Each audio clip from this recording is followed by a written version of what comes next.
For our next element in the layout, we're going to go back and use some of the tools we learned in the previous chapter to draw a camera icon.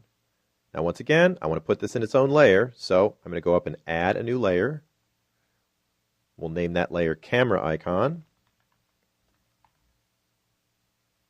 And I'm going to start with just a simple tool that we used before, the Rectangle tool. I'll set this one up so we make a white rectangle with no stroke. So I'm going to remove the stroke by going back to the red slash.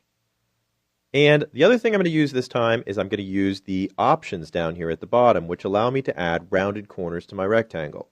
Now I'm just using the standard rectangle tool first, and I can go ahead and add a value in that I want to use for a radius, like let's say 10. With the link option set on, it's going to use a 10 pixel radius for all four corners, and when I draw a rectangle, I see those rounded corners right on the edge.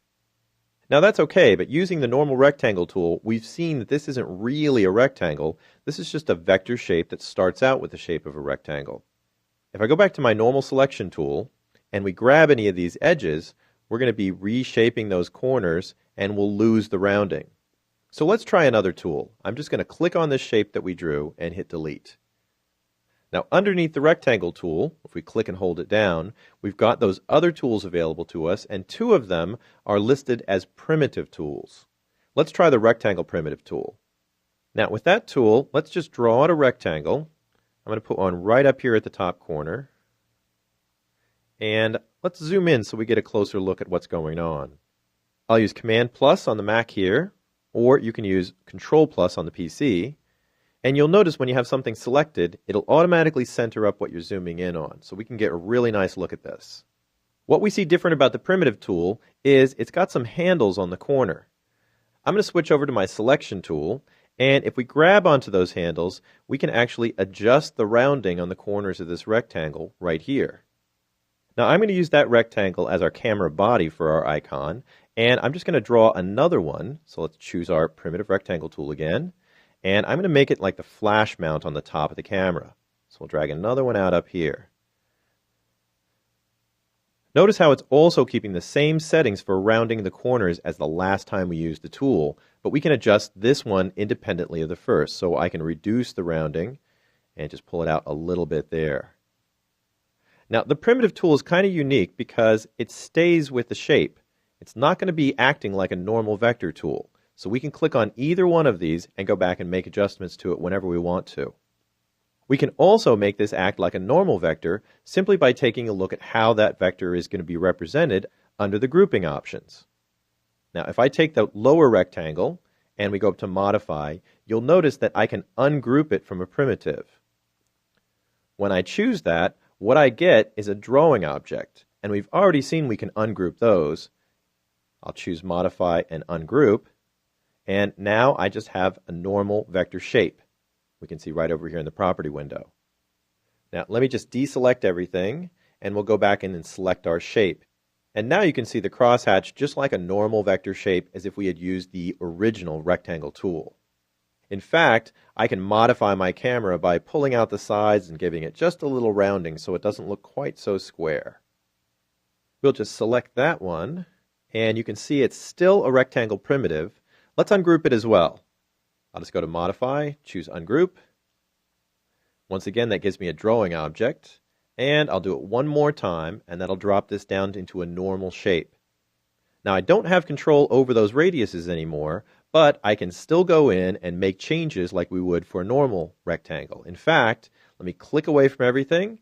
We'll go back and select our shape, and you can see, just like we saw before, this is all glued together as one outline now.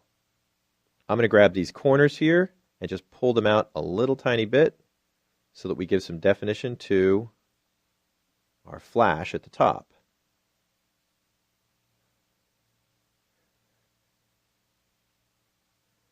Now, as you can see, we've actually used the benefits of both the primitive tool and the normal vector shape in order to create the shape that we wanted for our camera. Let's just try out the oval primitive tool. I'm going to select that primitive tool right from my selection menu, and we can see that it has some other interesting options: a start and end angle, and an inner radius. Now, for this one, I want a stroke and not a fill, so I'm going to just take my stroke color, and I'm going to set it to blue. And I'm going to take my fill and set it to the red slash, so we won't draw a fill this time. I'm going to use the tool to drag out a circle that will represent our camera lens. And I want this to be a circle instead of an oval, so I'm going to hold down the Shift button while I drag. And you can see that just gives me a circle each time. You can do this with any of the rectangle or oval tools. Now the option I'm interested in for the circle that I've drawn is the one all the way down here at the bottom, which is the inner radius. If I pull that one out, I can actually make a second circle, and I'm basically creating something like a donut shape. Now once again, if I go back to a normal selection tool, I can move this around and I can operate on all the other elements. Let me center it up a little bit for my lens. And I can make changes to any of those properties I want to, as long as this remains a primitive. But as we saw, I can drop this down to a normal vector shape just by ungrouping it twice. So let's do that again. I'll choose ungroup and ungroup, and now I have a normal vector shape again. And as we saw previously, strokes will cut apart fills. So I should be able to select this inner fill and simply delete it. Now that's all I actually wanted out of my primitive tool. I didn't really want these strokes, I just used them for cutting purposes. So I'm going to click on the outer stroke and delete that, and the inner stroke. And you can see we've created a nice little camera icon that we can use for our site branding. Now let's just zoom back out so we can see what everything looks like. I'm going to use my pull-down menu, go back out to 50%, and I'll just use my hand tool to center this guy up. And our icon looks pretty good in the layout.